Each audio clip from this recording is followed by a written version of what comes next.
ప్రభువు నామానికి స్తోత్రం. ప్రతిరోజు వినడం ద్వారా ఒక సంవత్సరానికి బైబిల్ చదవడానికి ఈ ఛానల్ సహాయపడుతుంది. Please subscribe and support. హృదయపూర్వక ధన్యవాదాలు. నేటి వేద భాగం రాజుల మొదటి గ్రంథము 21వ అధ్యాయము.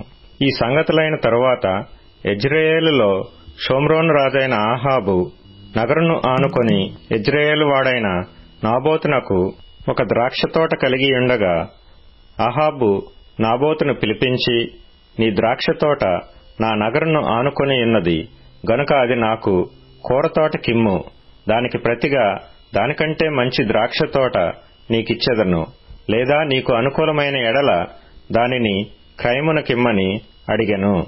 అందుకు నాబోతు, నా పిత్రార్జితమును నీకిచ్చుటకు నాకు ఎంతమాత్రమును వల్లపడదని చెప్పగా, నా పిత్రార్జితమును నీకియ్యనని యెజ్రెయేలీయుడైన నాబోతు తనతో చెప్పిన దానిని బట్టి ఆహాబు మూతి ముడుచుకొనిన వాడై కోపముతో తన నగరునకు పోయి మంచము మీద పరుండి ఎవరితోనూ మాట్లాడకయు భోజనము చేయకయు ఉండెను. అంతటా అతని భార్య అయిన యెజెబెలు వచ్చి, నీవు మూతి ముడుచుకొనిన వాడవై భోజనము చేయక యుండెదవేమని అతని నడుగగా, అతడు ఆమెతో ఇట్లనెను, నీ ద్రాక్షతోటను క్రయమునకు నాకిమ్ము, లేక నీకు అనుకూలమైన ఎడల దానికి మారుగా మరి ఒక ద్రాక్షతోట నీకిచ్చెదనని యెజ్రెయేలీయుడైన నాబోతుతో నేను చెప్పగా, అతడు నా ద్రాక్షతోట నీకియ్యననెను. అందుకతని భార్య అయిన యెజెబెలు, ఇశ్రాయేలులో నీవిప్పుడు రాజ్యపాలనము చేయటలేదా?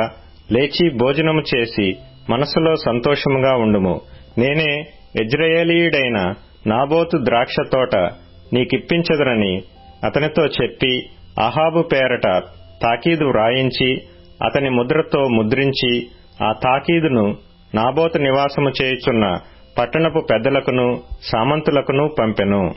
ఆ తాకీదులో వ్రాయించినదేమనగా, ఉపవాస దినము జరగవలనని మీరు చాటించి నాబోతును జనుల ఎదుట నిలువబెట్టి, నీవు దేవునిని రాజును దూషించితివని అతని మీద సాక్ష్యము పలుకుటకు పనికిమాలిన 2 మనుషులను సిద్ధపరచుడి. తీర్పు అయిన మీదట అతని బయటకు తీసుకొని పోయి రాళ్లతో చావగొట్టుడి. అతని పట్టణపు పెద్దలను పట్టణమందు నివసించు సామంతులను యెజెబెలు తమకు పంపిన తాకీదు ప్రకారముగా జరిగించిరి. ఎట్లనగా, వారు ఉపవాస దినము చాటించి నాబోతును జనుల ఎదుట నిలవబెట్టిరి. అప్పుడు పనికిమాలిన 2 మనుష్యులు సమాజములో ప్రవేశించి అతని ఎదుట కూర్చుండి, నాబోతు దేవునిని రాజును దూషించెనని జనుల సమక్షమున నాబోతు మీద సాక్ష్యము పలుకగా, వారు పట్టణము బయటికి అతనిని తీసుకొని పోయి రాళ్లతో చావగొట్టిరి. నాబోతు రాతి దెబ్బల చేత మరణమాయనని వారు యెజెబెలునకు వర్తమానము పంపగా, నాబోతు రాతి దెబ్బల చేత మరణమాయనని యెజెబెలు విని, నాబోతు సజీవుడు కాడు, అతడు చనిపోయెను గనుక నీవు లేచి యెజ్రెయేలీయుడైన నాబోతు క్రయమునకు నీకియ్యనొల్లకపోయిన అతని ద్రాక్షతోటను స్వాధీనపరుచుకొనుమని ఆహాబుతో చెప్పెను. నాబోతు చనిపోయినని ఆహాబు విని లేచి యెజ్రెయేలీయుడైన నాబోతు ద్రాక్షతోటను స్వాధీనపరచుకొనబోయెను. అప్పుడు యెహోవా వాక్కు తిష్బీయుడైన ఏలియాకు ప్రత్యక్షమై ఇలాగు సెలవిచ్చెను, నీవు లేచి షోమ్రోనులోనున్న ఇశ్రాయేలు రాజైన ఆహాబును ఎదుర్కొనుటకు బయలుదేరుము. అతడు నాబోతు యొక్క ద్రాక్షతోటలో ఉన్నాడు. అతడు దానిని స్వాధీనపరచుకొనబోయెను. నీవు అతని చూచి ఇలాగు ప్రకటించుము, యెహోవా సెలవిచ్చినదేమనగా, దీని స్వాధీనపరచుకొనవలనని నీవు నాబోతును చంపితివి గదా. యెహోవా సెలవిచ్చినదేమనగా, ఏ స్థలమందు కుక్కలు నాబోతు రక్తమును నాకెనో ఆ స్థలమందే కుక్కలు నీ రక్తమును నిజముగా నాకునని అతనితో చెప్పెను. అంతటా ఆహాబు ఏలియాను చూచి, నా పగవాడా, నీ చేతిలో నేను చిక్కుబడితినా అని పలుకగా, ఏలియా ఇట్లనెను, యెహోవా దృష్టికి కీడు చేయుటకు నిన్ను నీవే అమ్ముకొని ఉన్నావు గనుక నా చేతిలో నీవు చిక్కితివి. అందుకు యెహోవా ఈలాగు సెలవిచ్చెను, నేను నీ మీదికి అపాయము రప్పించెదను, నీ సంతతి వారిని నాశనము చేతును. అల్పులేమి గనులేమి ఇశ్రాయేలు వారిలో ఆహాబు పక్షమున ఎవరునూ లేకుండా పురుషులనందరినీ నిర్మూలము చేతును. ఇశ్రాయేలు వారు పాపము చేయుటకు నీవు కారకుడవై నాకు కోపము పుట్టించితివి గనుక నెబాతు కుమారుడైన యరొబాము కుటుంబమునకును నేను చేసినట్లు నీ కుటుంబమునకు చేయుదునని యెహోవా సెలవిచ్చుచున్నాడు. మరియు యెజెబెలును గూర్చి యెహోవా సెలవిచ్చినదేమనగా, యెజ్రెయేలు ప్రాకారమునొద్ద కుక్కలు యెజెబెలును తినివేయును, పట్టణమందు చచ్చు ఆహాబు సంబంధికులను కుక్కలు తినివేయును, బయటి భూములలో చచ్చువారిని ఆకాశ పక్షులు తినివేయును అని చెప్పెను. తన భార్య అయిన యెజెబెలు ప్రేరేపణ చేత యెహోవా దృష్టికి కీడు చేయ తన్ను తాను అమ్ముకొనిన ఆహాబు వంటివాడు ఎవడునూ లేడు. ఇశ్రాయేలీయుల ఎదుట నిలవకుండా యెహోవా వెళ్లగొట్టిన అమోరీయుల ఆచార రీతిగా విగ్రహములను పెట్టుకొని అతడు బహు హేయముగా ప్రవర్తించెను. ఆహాబు ఆ మాటలు విని తన వస్త్రములను చింపుకొని గోనెపట్ట కట్టుకొని ఉపవాసముండి గోనెపట్ట మీద పరుండి వేకలు పడుచుండగా యెహోవా వాక్కు తిష్బీయుడైన ఏలియాకు ప్రత్యక్షమై ఈలాగు సెలవిచ్చెను. ఆహాబు నాకు భయపడి వినయముగా ప్రవర్తించుట చూచితివా? నాకు భయపడి అతడు వినయముగా ప్రవర్తించుట చేత ఆ అపాయము అతని కాలమందు సంభవింపకుండా ఆపి అతని కుమారుని కాలమందు అతని కుటుంబీకుల మీదకి నేను దాని రప్పించెదను. రాజుల మొదటి గ్రంథము 22వ అధ్యాయము. సిరియనులను ఇశ్రాయేలు వారును 3 సంవత్సరములు ఒకరితో ఒకరు యుద్ధము జరిగింపక మానిరి. 3వ సంవత్సరమందు యూదారాజైన యెహోషాపాతు బయలుదేరి ఇశ్రాయేలు రాజునొద్దకు రాగా, ఇశ్రాయేలు రాజు తన సేవకులను పిలిపించి, రామోత్గిలాదు మనదని మీరెరుగుదురు. అయితే మనము సిరియారాజు చేతిలో నుండి దాని తీసుకొనక ఊరుకున్నామని చెప్పి యుద్ధము చేయుటకు నాతో కూడా నీవు రామోత్గిలాదునకు వచ్చెదవా అని యెహోషాపాతును అడిగెను. అందుకు యెహోషాపాతు, నేను నీవాడనే, నా జనులు నీ జనులే, నా గుర్రములను నీ గుర్రములే అని ఇశ్రాయేలు రాజుతో చెప్పెను. పిమ్మట యెహోషాపాతు, నేడు యెహోవా యొద్ద విచారణ చేయదము రండని ఇశ్రాయేలు రాజుతో అనగా, ఇశ్రాయేలు రాజు దాదాపు 400 మంది ప్రవక్తలను పిలిపించి యుద్ధము చేయుటకు రామోత్గిలాదు మీదికి పోదునా పోకుందునా అని వారినడిగెను. అందుకు యెహోవా, దానిని రాజైన నీ చేతికి అప్పగించును గనుక పొండని వారు చెప్పిరి గాని, యెహోషాపాతు విచారణ చేయుటకై వీరు తప్ప యెహోవా ప్రవక్తలలో ఒకడైనను ఇక్కడ లేడా అని అడిగెను. అందుకు ఇశ్రాయేలు రాజు, ఇమ్లా కుమారుడైన మీకాయా అను ఒకడున్నాడు, అతని ద్వారా మనము యెహోవా యొద్ద విచారణ చేయవచ్చును గాని అతడు నన్ను గూర్చి మేలు ప్రకటింపక కీడే ప్రకటించును గనుక అతని యందు నాకు ద్వేషము కలదని యెహోషాపాతుతో అనగా, యెహోషాపాతు, రాజైన మీరు అలాగనవద్దనెను. అప్పుడు ఇశ్రాయేలు రాజు తన పరివారములో ఒకరిని పిలిచి, ఇమ్లా కుమారుడైన మీకాయాను శీఘ్రముగా ఇక్కడికి రప్పించుమని సెలవిచ్చెను. ఇశ్రాయేలు రాజును యూదారాజగు యెహోషాపాతును రాజవస్త్రములు ధరించుకొని షోమ్రోను గవిని దగ్గరనున్న విశాల స్థలమందు గద్దెల మీద ఆసీనులయ్యుండి ప్రవక్తలందరూ వారి సమక్షమందు ప్రకటన చేయుచుండగా, కెనయనా కుమారుడైన సిద్కియా ఇనప కొమ్ములు చేయించుకొని వచ్చి, వీటి చేత నీవు సిరియనులను పొడిచి నాశనము చేతువని యెహోవా సెలవిచ్చుచున్నాడని చెప్పెను. ప్రవక్తలందరూ ఆ చొప్పుననే ప్రకటన చేయుచు, యెహోవా రామోత్గిలాదును రాజువైన నీ చేతికి అప్పగించును గనుక నీవు దాని మీదికి పోయి జయముందుదువు అని చెప్పిరి. మీకాయాను పిలవబోయిన దూత, ప్రవక్తలు ఏకముగా రాజుతో మంచి మాటలు పలుకుచున్నారు గనుక నీ మాట వారి మాటకు అనుకూలపరచుమని అతనితో అనగా, మీకాయా, యెహోవా నాకు సెలవిచ్చినదేదో ఆయన జీవము తోడు నేను దానినే పలుకుదునెను. అతడు రాజునొద్దకు వచ్చినప్పుడు రాజు, మీకాయా, నీవేమందువు? యుద్ధము చేయుటకు మేము రామోత్గిలాదు మీదికి పోదుమా పోకుందుమా అని అడుగగా, అతడు, యెహోవా దానిని రాజవైన నీ చేతికి నప్పగించును గనుక నీవు దాని మీదికి పోయి జయముందుదువని రాజుతో అనెను.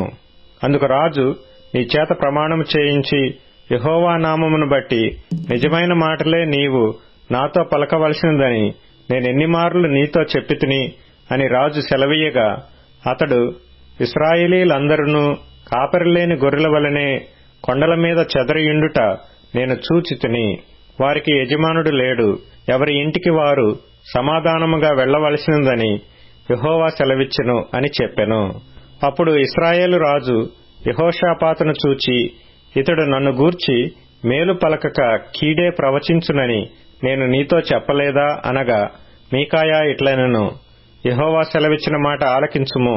యెహోవా సింహాసనాసీనుడైయుండగా పరలోక సైన్యమంతయు ఆయన కుడి పార్శ్వమునను ఎడమ పార్శ్వమునను నిలిచియుండుట నేను చూచితిని. ఆహాబు రామోత్గిలాదు మీదికి పోయి అక్కడ ఓడిపోవునట్లుగా ఎవడు అతనిని ప్రేరేపించునని యెహోవా సెలవీయగా, ఒకడు ఈ విధముగాను మరియొకడు ఆ విధముగాను యోచన చెప్పుచుండిరి. అంతలో ఒక ఆత్మ ఎదుటికి వచ్చి యెహోవా సన్నిధిని నిలవబడి, నేను అతనిని ప్రేరేపించదనగా, యెహోవా, ఏ ప్రకారము నీవతని ప్రేరేపించుదువని అతని నడిగెను.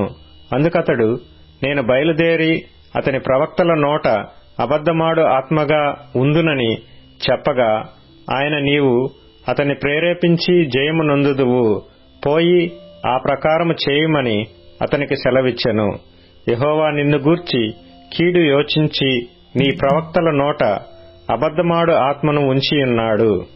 మీకాయా ఇట్లనగా, కెనయనా కుమారుడైన సిద్కియా అతని దగ్గరకు వచ్చి, నీతో మాట్లాడుటకు యెహోవా ఆత్మ నా యొద్ద నుండి ఏ వైపుగా పోయినని చెప్పి మీకాయాను చెంపమీద కొట్టెను. అందుకు మీకాయా, దాగుకొనుటకై నీవు ఆయా గదులలోనికి చొరబడు నాడు అది నీకు తెలియవచ్చునని అతనితో చెప్పెను. అప్పుడు ఇశ్రాయేలు రాజు మీకాయాను పట్టుకొని తీసుకొని పోయి పట్టణపు అధికారి అయిన ఆమోనునకును రాజకుమారుడైన యోవాషునకును అప్పగించి బందీగృహంలో ఉంచి, మేము క్షేమముగా తిరిగి వచ్చు వరకు అతనికి కష్టమైన అన్నము నీళ్లు ఈయుడని ఆజ్ఞ ఇచ్చెను. అప్పుడు మీకాయా ఇలాగు చెప్పెను, సకల జనులారా నా మాట ఆలకించుడని చెప్పెను. రాజువైన నీవు ఏమాత్రమైనను క్షేమముగా తిరిగి వచ్చిన ఎడల యెహోవా నా చేత పలకలేదు. ఇశ్రాయేలు రాజును యూదారాజుకు యెహోషాపాతును రామోత్గిలాదు మీదికి పోవుచుండగా ఇశ్రాయేలు రాజు, నేను మారువేషము వేసుకుని యుద్ధములో ప్రవేశించెదను, నీవైతే నీ వస్త్రములు ధరించుకొని ప్రవేశించుమని యెహోషాపాతుతో చెప్పి మారువేషము వేసుకుని యుద్ధమందు ప్రవేశించెను. సిరియారాజు తన రథముల మీద అధికారులైన 32 అధిపతులను పిలిపించి, అల్పులతోనైనను గనులతోనైనను మీరు పోట్లాడవద్దు, ఇశ్రాయేలు రాజుతో మాత్రమే పోట్లాడుడని ఆజ్ఞ ఇచ్చియుండగా, రథాధిపతులు యెహోషాపాతును చూచి ఇతడే ఇశ్రాయేలు రాజనుకొని అతనితో పోట్లాడుటకు అతని మీదికి వచ్చిరి. యెహోషాపాతు కేకలు వేయగా రథాధిపతులు అతడు ఇశ్రాయేలు రాజు కానట్టు గుర్తుపట్టి అతని తరుముట మానివేసిరి. పిమ్మట ఒకడు తన విల్లు తీసి గురి చూడకయే విడువగా అది ఇశ్రాయేలు రాజునకు కవచపు కీలు మధ్యను తగిలెను. గనుక అతడు, నాకు గాయమైనది, రథము త్రిప్పి సైన్యములో నుండి నన్ను అవతలకు తీసుకుని పొమ్మని తన సారథితో చెప్పెను. నాడు యుద్ధము బలముగా జరుగుతున్నప్పుడు రాజును సిరియన్ల ఎదుట అతని రథం మీద నిలవబెట్టిరి. అస్తమయమందు అతడు మరణమాయెను. తగిలిన గాయములో నుండి అతని రక్తము కారి రథములో మడుగు కట్టెను. సూర్యాస్తమయ సమయమందు దండువారందరూ తమ తమ పట్టణములకును దేశములకును వెళ్లిపోవచ్చునని ప్రచురమాయెను. ఈ ప్రకారము రాజు మరణమై షోమ్రోనునకు కొనిపోబడి షోమ్రోనులో పాతిపెట్టబడెను. వేశ్యల స్నానము చేయుచుండగా ఒకడు ఆ రథమును షోమ్రోను కొలనులో కడిగినప్పుడు యెహోవా సెలవిచ్చిన మాట చొప్పున కుక్కలు వచ్చి అతని రక్తమును నాకెను. ఆహాబు చేసిన ఇతర కార్యములను గూర్చియు అతడు చేసిన దానంతటినీ గూర్చియు అతడు కట్టించిన దంతపు ఇంటిని గూర్చియు అతడు కట్టించిన పట్టణములను గూర్చియు ఇశ్రాయేలు రాజుల వృత్తాంతముల గ్రంథమందు వ్రాయబడి ఉన్నది. ఆహాబు తన పితరులతో కూడా నిద్రించగా అతని కుమారుడైన అహజ్యా అతనికి మారుగా రాజాయెను. ఆసా కుమారుడైన యెహోషాపాతు ఇశ్రాయేలు రాజైన ఆహాబు ఏలుబడిలో 4వ సంవత్సరమందు యూదాను ఏలనారంభించెను. యెహోషాపాతు ఏలనారంభించినప్పుడు అతడు 35 వాడై యెరూషలేములో 25 ఏలెను. అతని తల్లి పేరు అజూబా. ఆమె షిల్హీ కుమార్తె అయ్యుండెను. అతడు తన తండ్రి అయిన ఆసా యొక్క మార్గములన్నిటిననుసరించి యెహోవా దృష్టికి అనుకూలముగా ప్రవర్తించుచూ వచ్చెను. అయితే ఉన్నత స్థలములను తీసివేయలేదు. ఉన్నత స్థలములలో జనులు ఇంకనూ బలులు అర్పించుచు ధూపము వేయుచూ నుండిరి. యెహోషాపాతు ఇశ్రాయేలు రాజుతో సంధి చేసెను. యెహోషాపాతు చేసిన ఇతర కార్యములను గూర్చియు, అతడు కనుపరచిన బలమును గూర్చియు, అతడు యుద్ధము చేసిన విధమును గూర్చియు యూదారాజుల వృత్తాంతముల గ్రంథమందు వ్రాయబడియున్నది. తన తండ్రి అయిన ఆసా దినములలో శేషించియుండిన పురుషగాములను అతడు దేశములో నుండి వెళ్లగొట్టెను. ఆ కాలమందు ఎదోము దేశమునకు రాజు లేకపోయెను. ప్రధాని అయిన ఒకడు రాజ్యపాలనము చేయుచుండెను. యెహోషాపాతు బంగారము తెచ్చుటకై ఓఫీరు దేశమునకు పోవుటకు తర్షీసు ఓడలను కట్టింపగా ఆ ఓడలు బయలుదేరక ఎసోన్గెబెరునొద్ద బద్దలైపోయెను. ఆహాబు కుమారుడైన అహజ్యా, నా సేవకులను నీ సేవకులతో కూడా ఓడల మీద పోనిమ్మని యెహోషాపాతు నడగగా యెహోషాపాతు దానికి ఒప్పలేదు. పిమ్మట యెహోషాపాతు తన పితరులతో కూడా నిద్రించి తన పితరుడైన దావీదు పురమందు తన పితరులతో కూడా పాతిపెట్టబడెను. అతని కుమారుడైన యెహోరాము అతనికి మారుగా రాజాయెను. ఆహాబు కుమారుడైన అహజ్యా యూదారాజైన యెహోషాపాతు ఏలుబడిలో 17వ సంవత్సరమందు షోమ్రోనులో ఇశ్రాయేలును ఏలనారంభించి 2 సంవత్సరములు ఇశ్రాయేలును ఏలెను. అతడు యెహోవా దృష్టికి చెడుతనము జరిగించి తన తల్లిదండ్రులిద్దరి ప్రవర్తనను ఇశ్రాయేలు వారు పాపము చేయుటకు కారకుడైన నెబాతు కుమారుడగు యెరోబాము ప్రవర్తనను అనుసరించి ప్రవర్తించుచూ వచ్చెను. అతడు బయలుదేవతను పూజించుచు వానికి నమస్కారము చేయుచు తన తండ్రి చేసిన క్రియలన్నిటి చొప్పున జరిగించుచు ఇశ్రాయేలీల దేవుడైన యెహోవాకు కోపము పుట్టించెను. మత్తయి సువార్త 23వ అధ్యాయం. అప్పుడు యేసు జనసమూహములతోనూ తన శిష్యులతోనూ ఇట్లనెను: శాస్త్రులను పరిసయ్యులను మోషే పీఠమందు కూర్చుండువారు గనక వారు మీతో చెప్పును వాటినన్నిటినీ అనుసరించి గైకొనుడి. అయినను వారి క్రియల చొప్పున చేయకుడి. వారు చెప్పుదురేగాని చేయరు. మోయు శక్యము కాని భారమైన బరువులు కట్టి మనుష్యుల భుజముల మీద వారు పెట్టుదురేగాని తమ వ్రేలితోనైనను వాటిని కదిలింపనొల్లరు. మనుషులకు కనబడు నిమిత్తము తమ పనులన్నీయు చేయుదురు. తమ రక్షరేకులు వెడల్పుగాను తమ చెంగులు పెద్దవిగాను చేయుదురు. విందులలో అగ్రస్థానములను, సమాజ మందిరములలో అగ్రపీఠములను, సంత వీధులలో వందనములను, మనుషుల చేత బోధకులని పిలువబడుటయు కోరుదురు. మీరైతే బోధకులని పిలువబడవద్దు. ఒక్కడే మీ బోధకుడు. మీరందరూ సహోదరులు. మరియు భూమి మీద ఎవనికైనను తండ్రి అని పేరు పెట్టవద్దు. ఒక్కడే మీ తండ్రి, ఆయన పరలోకమందున్నాడు. మరియు మీరు గురువులని పిలవవద్దు. క్రీస్తు ఒక్కడే మీ గురువు. మీలో అందరికంటే గొప్పవాడు మీకు పరిచారకుడయ్యుండవలెను. తన్ను తాను హెచ్చించుకొనువాడు తగ్గింపబడును, తన్ను తాను తగ్గించుకొనువాడు హెచ్చింపబడును. అయ్యో, వేషధారులైన శాస్త్రులారా, పరిసయ్యులారా, మీరు మనుష్యుల ఎదుట పరలోక రాజ్యమును మూయుదురు. మీరందులో ప్రవేశింపరు, ప్రవేశించు వారిని ప్రవేశింపనీయరు. అయ్యో, వేషధారులైన శాస్త్రులారా, పరిసయ్యులారా, ఒకని మీ మతములో కలుపుకొనుటకు మీరు సముద్రమును భూమిని చుట్టివచ్చెదరు. అతడు కలిసినప్పుడు అతను మీకంటే రెండంతలు నరకపాత్రునిగా చేయుదురు. అయ్యో, అందులైన మార్గదర్శకులారా, ఒకడు దేవాలయము తోడని ఒట్టు పెట్టుకొంటే అందులో ఏమీయూ లేదు గాని దేవాలయములోని బంగారము తోడని ఒట్టు పెట్టుకొంటే వాడు దానికి బద్ధుడని మీరు చెప్పుదురు. అవివేకులారా, అందులారా, ఏది గొప్పది? బంగారమా? బంగారమును పరిశుద్ధపరచు దేవాలయమా? మరియు బలిపీఠము తోడని ఒకడు ఒట్టు పెట్టుకొంటే అందులో ఏమీయూ లేదు గాని దానిపైనుండు అర్పణము తోడని ఒట్టు పెట్టుకొంటే దానికి బద్ధుడని మీరు చెప్పుదురు. అవివేకులారా, అందులారా, ఏది గొప్పది? అర్పణమా? అర్పణమును పరిశుద్ధపరచు బలిపీఠమా? బలిపీఠము తోడని ఒట్టు పెట్టుకొనువాడు దాని తోడని దాని పైనుండు వాటన్నిటి తోడనియు ఒట్టు పెట్టుకొనుచున్నాడు. మరియు దేవాలయము తోడని ఒట్టు పెట్టుకొనువాడు దాని తోడనియు అందులో నివసించు వాని తోడనియు ఒట్టు పెట్టుకొనుచున్నాడు.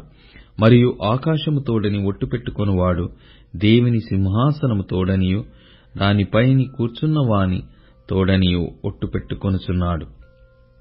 అయ్యో, వేషధారులైన శాస్త్రులారా, పరిసయ్యులారా, మీరు పుదీనాలోను సోపులోను జీలకర్రలోను 10వ వంతు చెల్లించి ధర్మశాస్త్రములో ప్రధానమైన విషయములను అనగా న్యాయమును, కనికరమును, విశ్వాసమును విడిచిపెట్టితిరి. వాటిని మానక వీటిని చేయవలసి ఉండెను.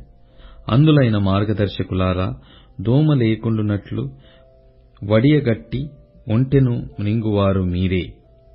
అయ్యో, వేషధారులైన శాస్త్రులారా, పరిసయ్యులారా, మీరు గిన్నెయు పల్లెమును వెలపట శుద్ధి చేయుదురు గాని అవి లోపల దోపుతోనూ అజితేంద్రియత్వముతోనూ నిండియున్నవి.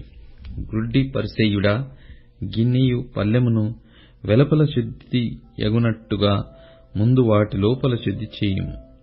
అయ్యో, వేషధారులైన శాస్త్రులారా, పరిసయ్యులారా, మీరు సున్నము కొట్టిన సమాధులను పోలియున్నారు. అవి వెలుపల శృంగారముగా అగపడును గాని లోపల చచ్చిన వారి ఎముకలతోనూ సమస్త కల్మషముతోనూ నిండియున్నవి. అలాగే మీరు వెలుపల మనుషులకు నీతిమంతులుగా నగపడుచున్నారు గాని లోపల వేషధారణతోనూ అక్రమముతోనూ నిండియున్నారు. అయ్యో, వేషధారులైన శాస్త్రులారా, పరిసయ్యులారా, మీరు ప్రవక్తల సమాధులను కట్టించుచు నీతిమంతుల గోరీలను శృంగారించుచు మనము మన పితరుల దినములలో ఉండిన ఎడల ప్రవక్తల మరణ విషయములో వారితో పాలివారమై ఉండకపోదుమని చెప్పుకొందురు. అందువలనే మీరు ప్రవక్తలను చంపిన వారి కుమారులయ్యున్నారని మీ మీద మీరే సాక్ష్యము చెప్పుకొనుచున్నారు. మీరును మీ పితరుల పరిమాణము పూర్తి చేయుడి. సర్పములారా, సర్పసంతానమా, నరశిక్షను మీరేలాగు తప్పించుకొందురు? అందుచేత ఇదిగో, నేను మీ యొద్దకు ప్రవక్తలను, జ్ఞానులను, శాస్త్రులను పంపుచున్నాను. మీరు వారిలో కొందరిని చంపి సిలువ వేయుదురు, కొందరిని మీ సమాజ మందిరములలో కొరడాలతో కొట్టి పట్టణము నుండి పట్టణమునకు తరముదురు. నీతిమంతుడైన హేబేలు రక్తము మొదలుకొని బలిపీఠమునకును దేవాలయమునకును మధ్య మీరు చంపిన బరకీయ కుమారుడగు జకర్యా రక్తము వరకు భూమి మీద చిందింపబడిన నీతిమంతుల రక్తమంతయు మీ మీదికి వచ్చును. ఇవన్నీయు ఈ తరము వారి మీదికి వచ్చునని మీతో నిశ్చయముగా చెప్పుచున్నాను. యెరూషలేమా, యెరూషలేమా, ప్రవక్తలను చంపును, నీ యొద్దకు పంపబడిన వారిని రాళ్లతో కొట్టుచును ఉండుదానా? కోడి తన పిల్లలను రెక్కల క్రింద ఎలాగు చేర్చుకొనెనో అలాగే నేనును నీ పిల్లలను ఎన్నో మారులు చేర్చుకొనవలెనని యుంటిని గాని మీరు ఒల్లకపోతిరి. ఇదిగో, మీ ఇల్లు మీకు విడవబడియున్నది. ఇది మొదలుకొని ప్రభువు పేరట వచ్చువాడు స్తుతింపబడు కాకని మీరు చెప్పు వరకు నన్ను చూడరని మీతో చెప్పుచున్నాను. సామెతల గ్రంథం 6వ అధ్యాయం.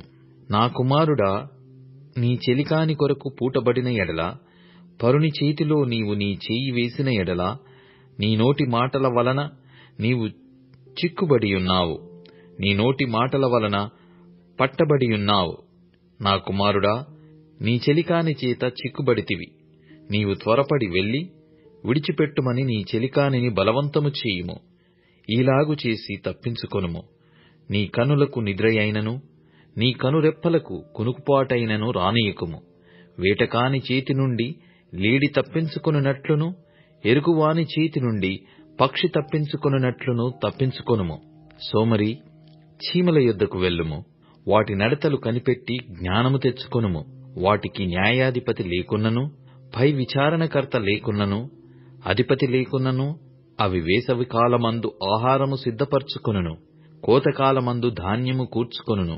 సోమరి, ఎందాక నీవు పండుకొనియుందువు? ఎప్పుడు నిద్ర లేచెదవు?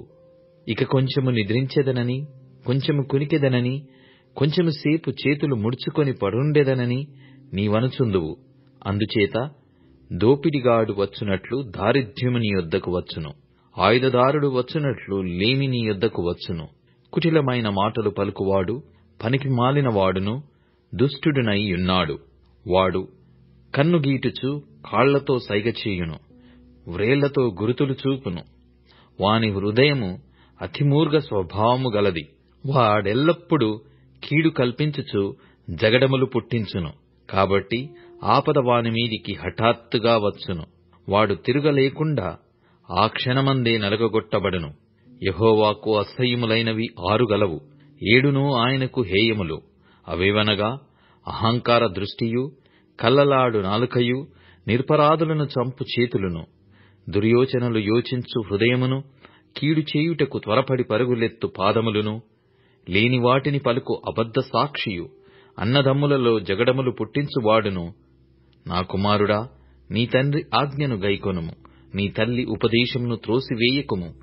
వాటిని ఎల్లప్పుడూ నీ హృదయమందు ధరించుకొనుము, నీ మెడ చుట్టూ వాటిని కట్టుకొనుము.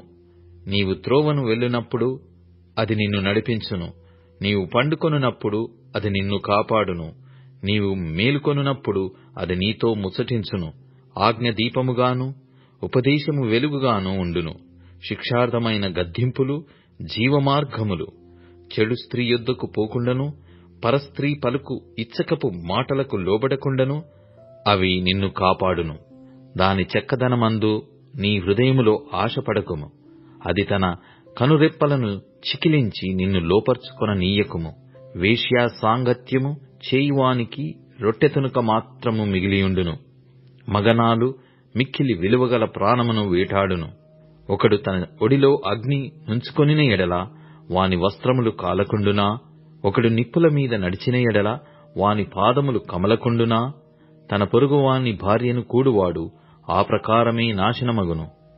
ఆమెను ముట్టువాడు శిక్ష తప్పించుకొనడు. దొంగ ఆకలిగొని ప్రాణరక్షణ కొరకు దొంగిలిన ఎడల ఎవరునూ వాని తిరస్కరింపరు గదా. వాడు దొరికిన ఎడల 7 చెల్లింపవలెను, తన ఇంటి ఆస్తి అంతయు అప్పగింపవలెను. జారత్వము జరిగించువాడు కేవలము బుద్ధిశూన్యుడు. ఆ కార్యము చేయువాడు స్వనాశనమును కోరువాడే. వాడు దెబ్బలకును అవమానమునకును పాత్రుడగును. వానికి కలుగు అపకీర్తి ఎన్నటికిని తొలగిపోదు. భర్తకు పుట్టు రోషము మహారౌద్రము గలది. ప్రతికారము చేయు కాలమందు అట్టివాడు కనికరపడడు. ప్రాయశ్చిత్తమేమైనా నీవు చేసినను వాడు లక్ష్యపెట్టడు. ఎంత గొప్ప బహుమానములు నీవిచ్చినను వాడు ఒప్పుకొనడు. ఇప్పుడు tune in, Spotify, Amazon music మరియు యూట్యూబ్ మ్యూజిక్ లో కూడా అందుబాటులో ఉంది. Please follow us.